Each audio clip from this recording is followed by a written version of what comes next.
Hey guys, Nightfox here, and welcome to another one of my first impressions for the fall 2016 anime season. And in this episode, we'll be talking about Bloodivores. So this show is being done by Namu Animation and Creators Impact. Creators Impact have done a couple shorts such as Oji-san No Marshmallow.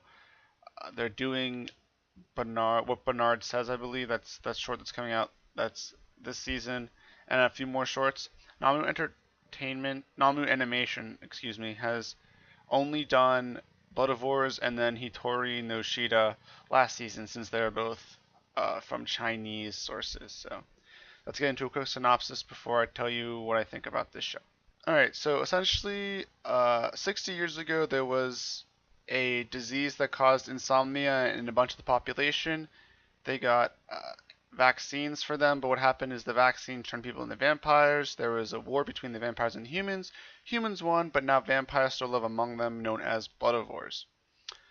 So there's obviously some tension between the humans and the Bloodivores, and our main character is Mi Lu, who is known as the Child of Hope because he was the child of a Bloodivore human cross, and what they had said is that they've seen no Bloodivore tendencies from him, so apparently he's like the Child of Hope that may be able to cure Bloodivores or get rid of the Bloodivores. I don't know, they didn't really explain that part very well, but he is known as the Child of Hope. So fast forward when he's in his teenage years, him and his friends, Chen Fong, Anji Zhou, and Chao Win are criminals essentially.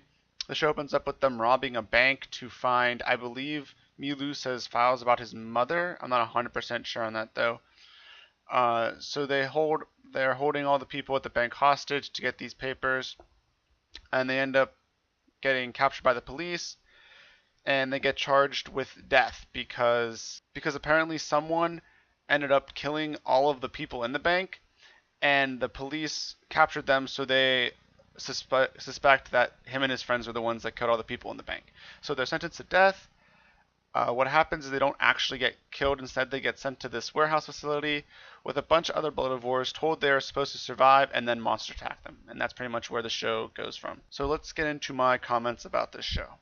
Alright, so first things first, character designs, not a big fan. I think they're pretty generic, nothing that really makes them stand out.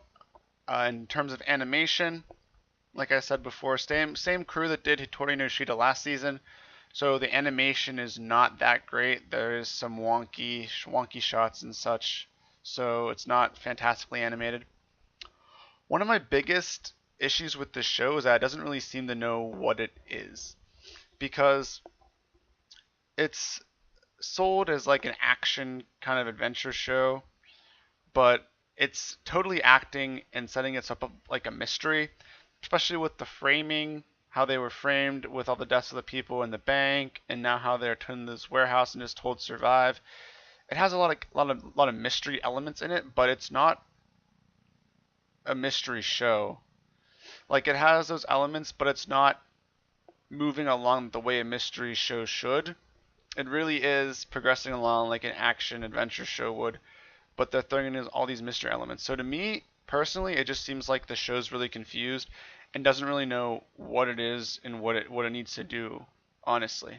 One thing I will say I like about this show is I do like how they give us a little bit of backstory on Milu. I do hope they give us more though, because there's still a lot of unanswered questions about his past.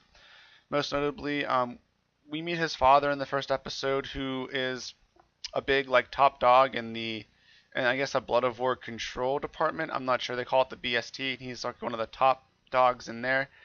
And apparently something happened with Milu's mother, so him and his father aren't very close, and apparently his father has a special ability, burning or something, because he grabbed Milu by the wrist and then he was screaming in pain, so I don't know what that's all about.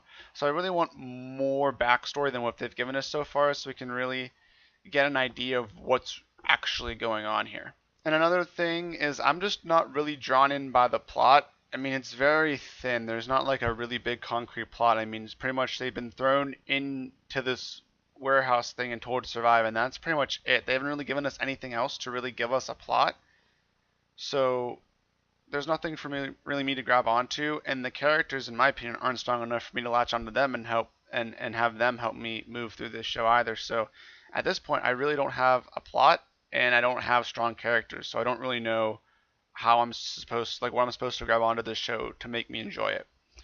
I will say maybe farther down the line, if they start giving us more answers to these questions, maybe we'll have a better plot and I'll be able to enjoy it more by getting into that plot. But at this point, I don't think we really have anything for me to grab onto to help me enjoy this show and perhaps move through this slow period, if it is in fact a slow period in this show.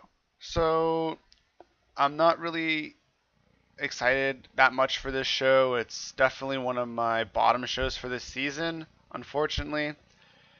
If you do want to see how the other shows rank against this one, you can feel free to check out my weekly power ranking videos, which will be coming out every Sunday. And then if you disagreed or agreed with anything I said in this video, feel free to leave me a comment in the section down below. I will be releasing more first impression videos as I hit that 3-episode mark. So if you want to stay up to date and be notified when those are released, make sure you hit the subscribe button so you can be notified when those come out. And until then, guys, see you guys later.